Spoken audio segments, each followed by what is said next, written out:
నాంపల్లి జిల్లా కోర్టులో APP assistant public prosecutor Ashok Nayak అలాగే సంజయ్ కానిస్టేబుల్ ఏసీబీకి చిక్కారు. గతంలో 2018లో ఓ కేసు రిజిస్ట్రేషన్ అయింది. ఆ కేసు ముగించే క్రమంలో బాధితుల దగ్గర 15,000కు ఒప్పందం కుదుర్చుకున్నారు. 10,000 రూపాయలు బాధితులు డబ్బులు ఇచ్చే క్రమంలో ఏసీబీ దాడిలో పట్టుబట్టారు అని అవినీతి నిరోధక శాఖ డీఎస్పీ రాజశేఖర్ గౌడ్ తెలిపారు. తదుపరి విచారణ చేపట్టిన అనంతరం నాంపల్లి కోర్టులో హాజరుపరుస్తామని తెలిపారు. అలాగే వారి ఇంట్లో కూడా సోదాలు జరుగుతున్నాయని తెలిపారు. ఈ కార్యక్రమంలో ఏఎస్పీ చైతన్యరెడ్డి, కామారెడ్డి పట్టణ సీఐ చంద్రశేఖర్ రెడ్డి, పోలీసు సిబ్బంది పాల్గొన్నారు.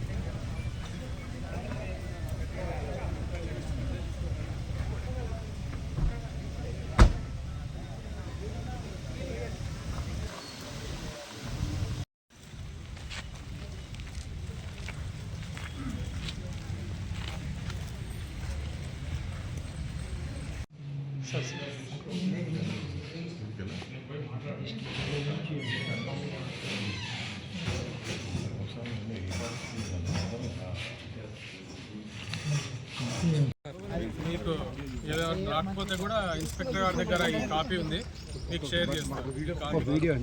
వీడియో కూడా నేను ఇన్స్పెక్టర్ గారికి షేర్ చేస్తాను, కావాలంటే అది వీడియో కూడా తీసుకుంటాను. ఎస్పీ యాంటీ కరప్షన్ బ్యూరో ఈరోజు కామారెడ్డి కోర్టులో ఏపీపీ అశోక్ నాయక్ గారు మరియు సంజయ్ అనే కానిస్టేబుల్ గతంలో 2018లో ఒక కేసు రిజిస్టర్ అయింది కామారెడ్డి టౌన్లో.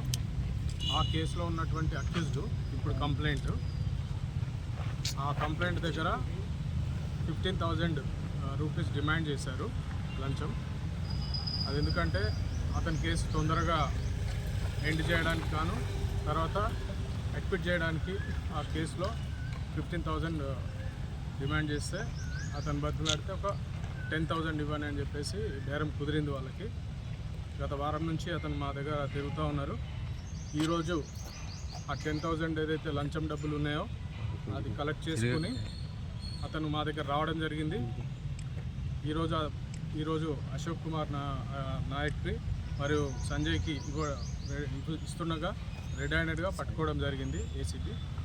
తద్వారా వాళ్ళను ఈరోజు విచారించి రేపు నాంపల్లి కోర్టు ఏసీబీ కోర్టులో రిమాండ్ నిమిత్తం వాళ్ళకి అక్కడికి తరలించడం జరుగుతుంది. తర్వాత ఇక్కడ అధికారులు కానీ ప్రజల్ని ఇబ్బంది పెట్టేటట్టుగా లంచం అడిగితే ప్రజలు ఏసీబీని యూజ్ చేసుకొని ఏసీబీకి సమాచారం ఇస్తే ఇట్లాంటి అధికారులను పట్టుకొని రిమాండ్కి తరలించడం జరుగుతూ ఉంది.